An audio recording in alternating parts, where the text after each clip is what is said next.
Well, so far, Doug, we're seeing most of the storms off to our west and off to our northwest. We've had a couple of thunderstorms here popping up across parts of both Dallas and Tarrant County. None of them have been severe, but we're going to be watching them very closely here as we head throughout the next couple of hours.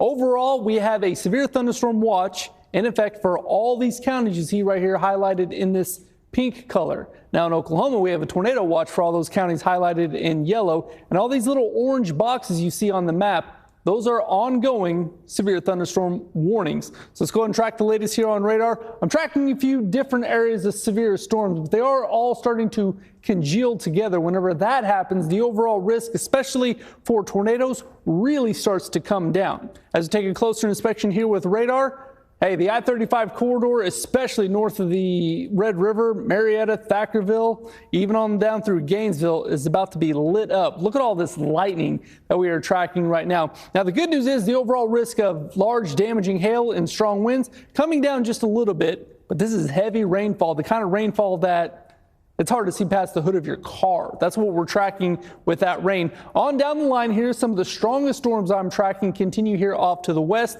and off to the southwest. Now, the overall motion is up to the northeast. So overall, it looks like these storms are not going to be in play here for the metroplex, but they will be creating a lot of heavy rainfall. Now, for the metroplex, you can see we have a couple isolated showers and thunderstorms, but unfortunately, or I guess fortunately you would say, as they continue to work their way up to the north, they're actually intensifying the farther away they get from Dallas and Tarrant County. I say unfortunately because we do technically need the rainfall because of the drought, but unfortunately you don't want to see that kind of rainfall that heavy. Now, as far as the overall hail threat, the good news with these storms, this is a 1-hour radar loop for the hail sizes. And you can see that this hail core that's moving its way just to the north of Bridgeport, at its peak, it was producing every bit of golf ball to tennis ball size hail, but you can see that over the past couple of radar scans, the overall hail core there for this particular storm has really weakened over the past about 15-20 minutes, and currently it is looking like it's producing nickel,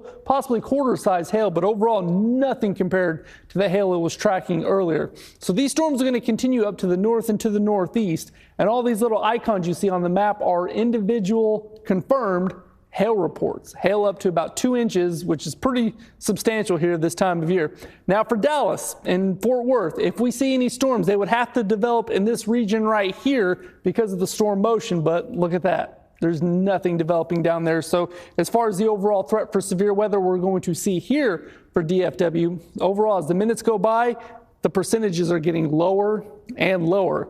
And speaking of things that are going to be getting lower here over the next couple of days, we're going to see a break in the action as far as any storm chances, but Doug, a cold front for the weekend is going to drop our overnight low Sunday morning into the mid-40s. Looks like we're actually getting occasional doses of spring weather, which I will not argue with.